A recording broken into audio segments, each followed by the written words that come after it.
subject this bill and the different context to one critical consultant, I think who's also a friend of my former Apple chair, to look at it further and see the amendments that we can bring in so that the bill becomes a bill for everybody.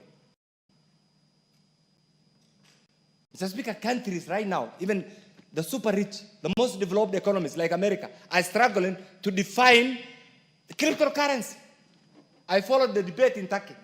Turkey is the 17th largest economy in the world. They are still yet to find, I follow their debate, they are still yet to find a description. Whether it is legal, whether it is financial, whether it's even political. So, Chairman and good committee members, this is good. First step. Can you start now thinking about the other aspects of this bill so that we don't suck our country into a global movement, a global phenomenon that we are not properly prepared for? Mr. Speaker, finally, our work is to legislate. We are leading a struggling community. Let me call the Kenyan community struggling right now. They are overburdened by the circumstances beyond their control, and you know it. And we are their representatives. So everything that we do must take into account their well-being. Their well-being is basic needs. Their well-being is how to overcome their day-to-day struggle. Their basic need is how to take their children to school, get a decent transport, decent shelter. All these things must be part of our collective legislative framework. So broadly speaking, I support. Specifically speaking, there is need to further research. The Honorable Esther. Thank you, Honorable Speaker. Mr. Speaker, I rise to support the Virtual Asset Service Providers Bill 2025, but also urge this House to strengthen it. The concerns that have been raised by the Honorable Kenan are genuine and they need to be looked into. We have seen firsthand what happens when digital finance operates without oversight. CBEX, a so-called cryptocurrency platform, promised and guaranteed returns using flashy language, AI trading bots, and lured thousands of Kenyans, many of them young people and first-time investors. Then one day it vanished, leaving a trail of financial ruin and no one to be held accountable. Mr. Speaker, I was one such investor in the CBEX platform. And tomorrow is the day that many young Kenyans who invested in CBEX and were able to pay the $100 that they were told they have to pay to be able to recover their money to verify their accounts, are waiting to make the withdrawals of their principals tomorrow. When I got into the CBEX platform introduced by a Kenyan, young Kenyan, I found Kenyans who were speaking very highly. They had made big money. I have a friend who's called Lydia, who I met on the platform. And Lydia managed to educate her children, managed to buy her mother a house, all through crypto. There are others who are trading in crypto and are actually the ones who buy crypto from you or sell you crypto using the Binance platform. Unfortunately, because there is no regulation and there is no law, what happens is sometimes when their bank accounts are hit with a lot of money, they are frozen, and then they have to go trying to find paperwork to try and appease the banks. But then again, there's a vacuum that allows for us to be able to do things in the wrong way rather than the right way. Let us, as we strengthen the law, let us find a mechanism, right, to protect the consumer. A compensation fund by all virtual asset service providers where they contribute to this fund. So when a platform collapses or commits fraud, Kenyans might have a recourse. Let us prohibit advertising of guaranteed returns or unverified AI claims that mislead the public.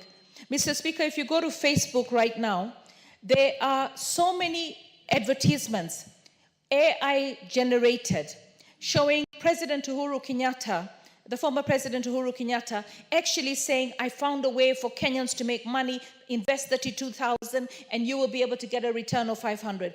I've seen even, they shamelessly even use the current sitting president.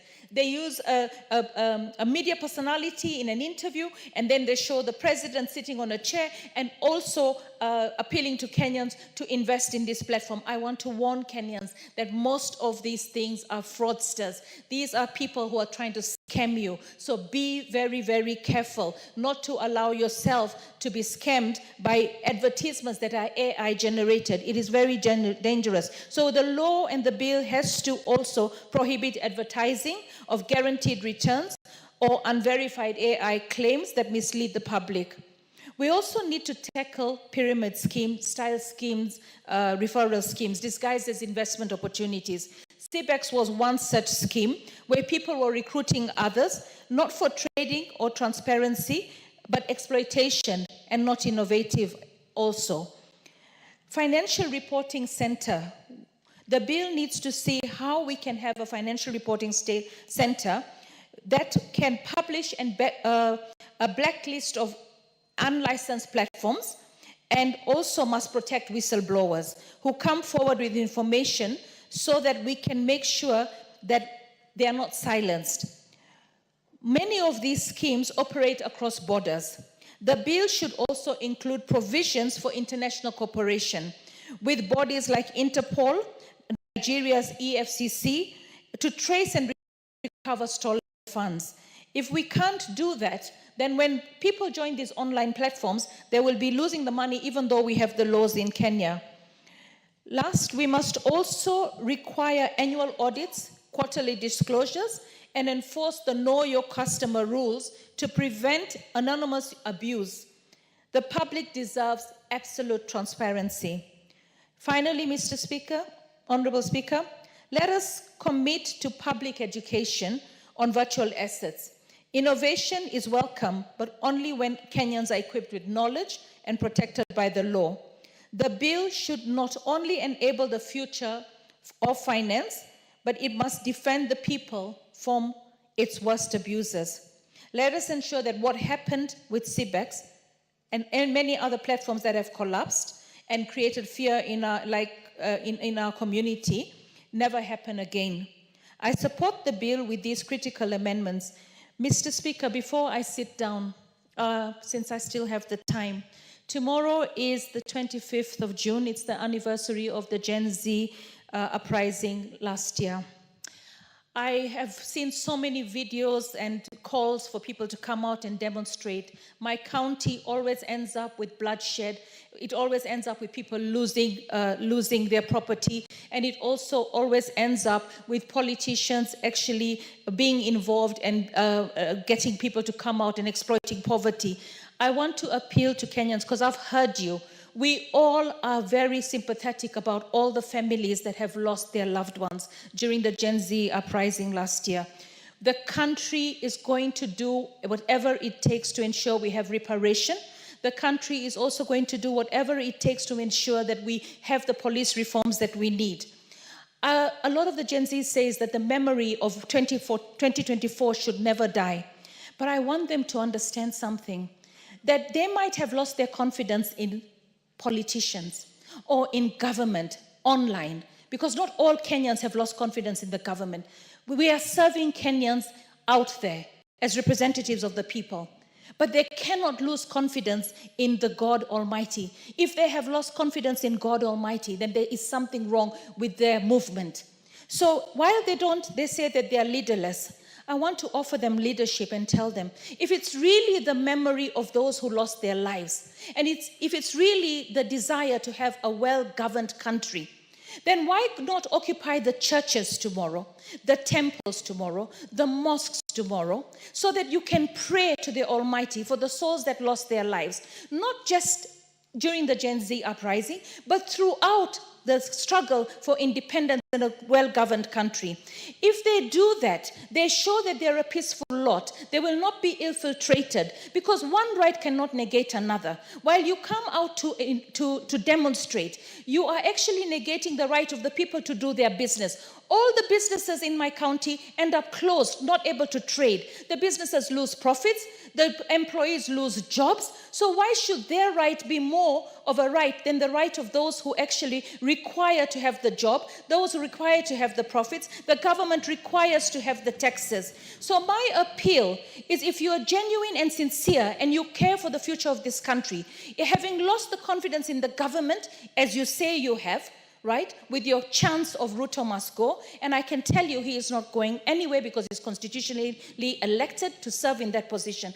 I ask the Gen Zs, occupy our spiritual spaces peacefully and pray for the nation, because you cannot say that you have lost confidence in God. You cannot say that you have lost confidence in the one who provides you that very life that you are fighting to say should be protected. So, Honorable Speaker, I appeal to our police tomorrow.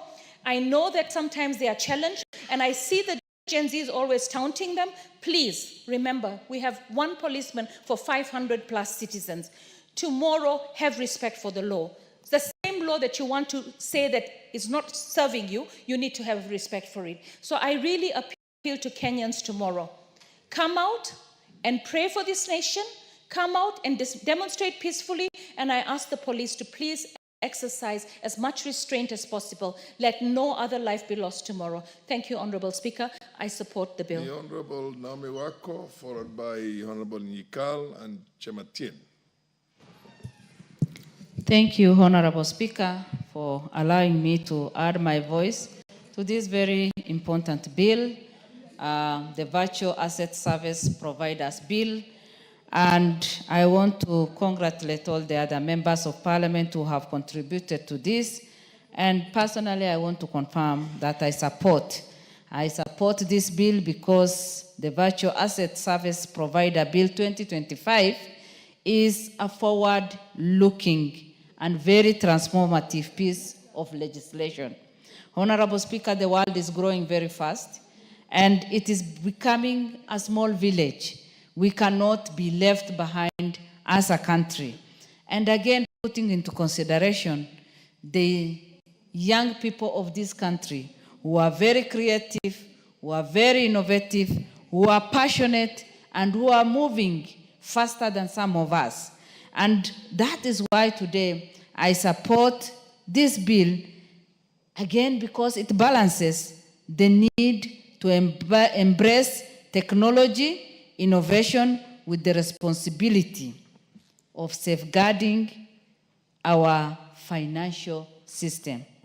Honorable Speaker, any investor wants to be assured of the safety and want to know that the finances or his investment or her investment or the wealth they have created is well safeguarded. And this bill is providing that.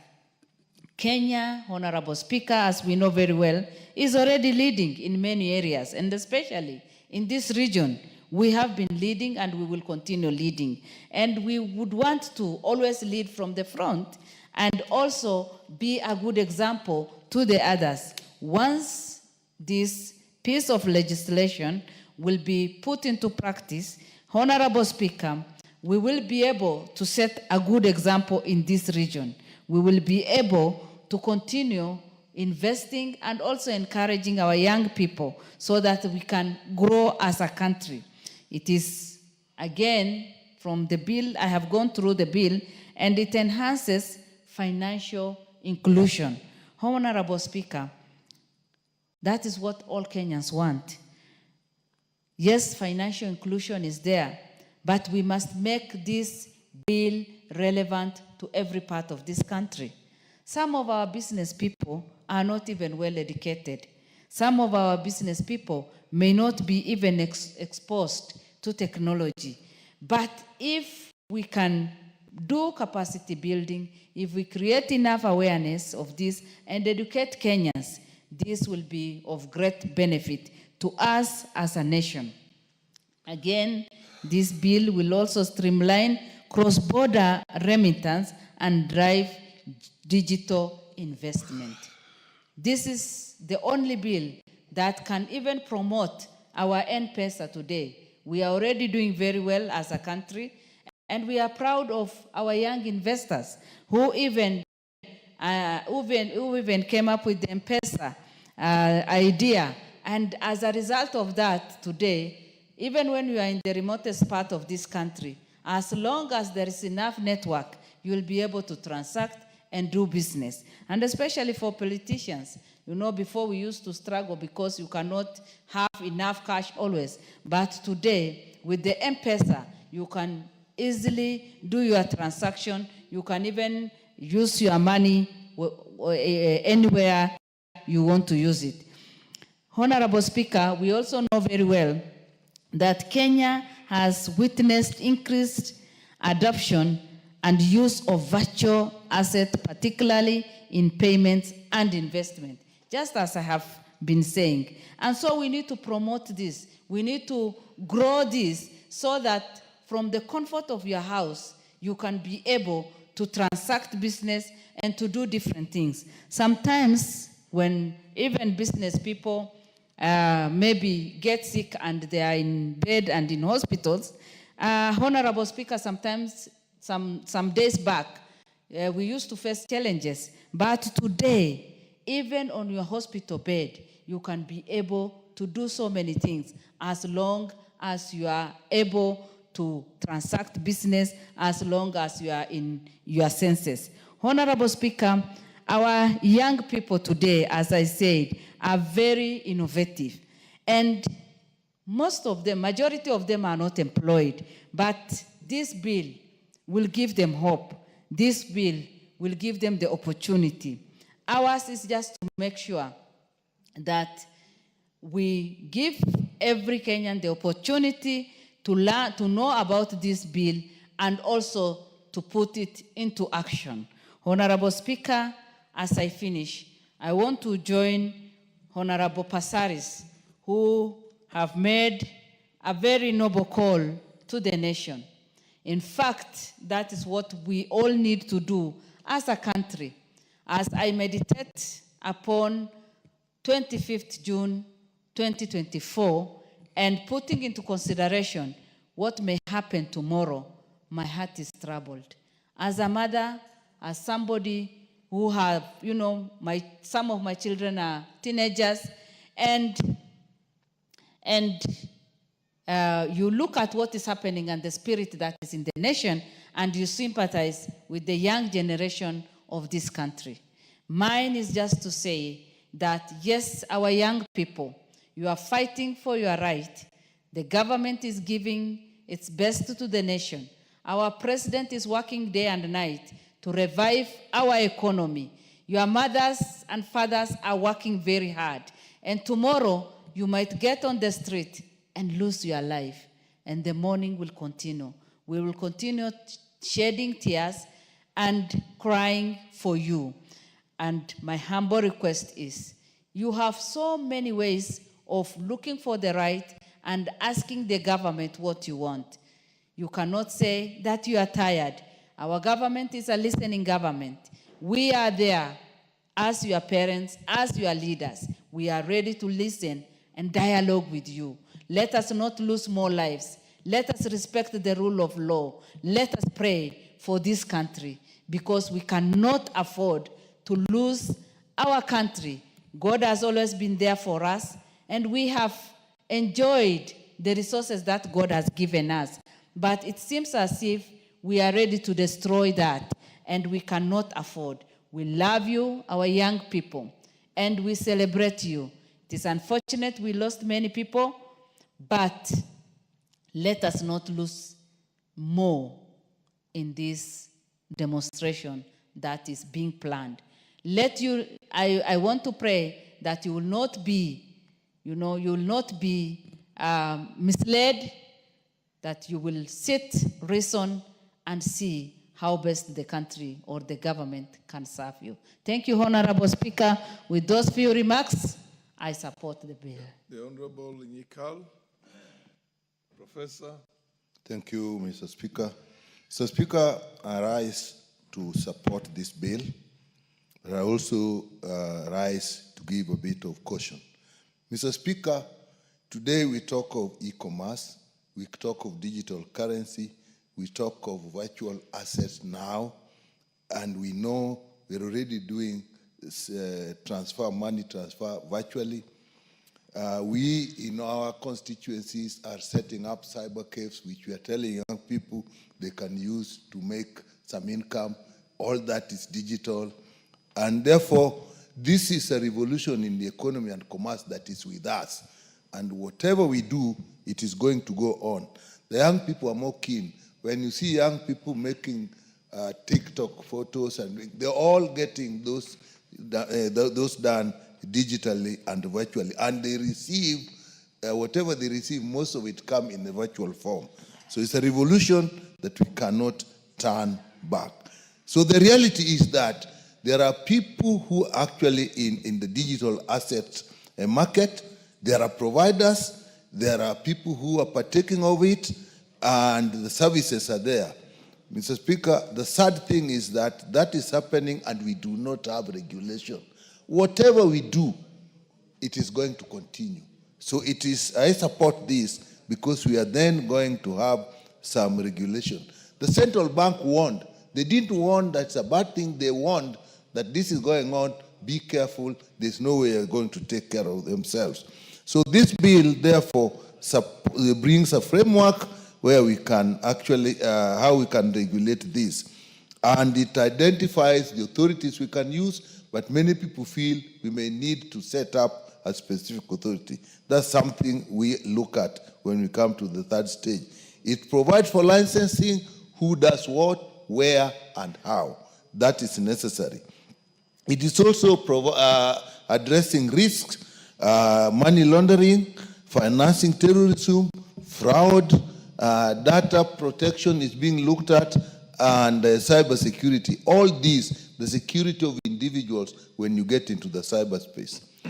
But, Mr. Speaker, what I'll warn about is this. This country, if you look at even ICT and many things, we are living in a country which has got two layers of people. There's a layer that actually are being left behind. And public education is extremely important so that most people, you see, my mother and my mother's age mate and even many of our age mates are out there and they are not in this digital world. We need to bring them in, even in the ICT world. In fact, even with regulation, they'll still be at danger of being conned once this takes place. So we need to educate the public. Also, we must make sure that our internet system is working well. I can tell you there's something that I feel sad about in this country. The funding model for university education is something that I supported in principle. Give people who need. Give universities according to the numbers they have, according to the cost. Where did we go wrong? We didn't actually have the infrastructure to use the internet. We didn't have the infrastructure to do what we call means testing. That is the only reason we had wrong bands. It's the only reason. If we had a problem, we would have a good band and we would be okay. So let this one also, Chair, you are here, put in place a proper education system for the public. When we bring these new ideas, don't think of us. We can educate ourselves. Think of the people in the rural areas, how they'll get connected, how they will use it. Even now in the social protection department, I know I started that department, we still have a problem with old people getting their money. We even buy them phones as a system, but still they have a third party to look at it. So I think let's go down, educate people, start from down, up. And I think it will take Kenya far. But if we don't, then it actually will fail, because when many people lose in it, you don't have very many people to lose. You just have a couple of people who say, this thing is not working, this thing is not working, and then people lose interest. It's a good thing. I support. Public education is key to its success. Thank you, Mr. Speaker. The Honorable Chimatian, you have less than a minute, but proceed. Maybe, Mr. Speaker, I will take up next time in the next sitting. Thank you. So, because I have a lot to debate on it. I will have a lot of time. No, just, Okay. You start it and you'll have the time when the debate resumes. Thank you so much, Mr. Speaker. I also want to rise and support this bill before us, the Virtual Asset Service Providers Bill. As most members have spoken before me.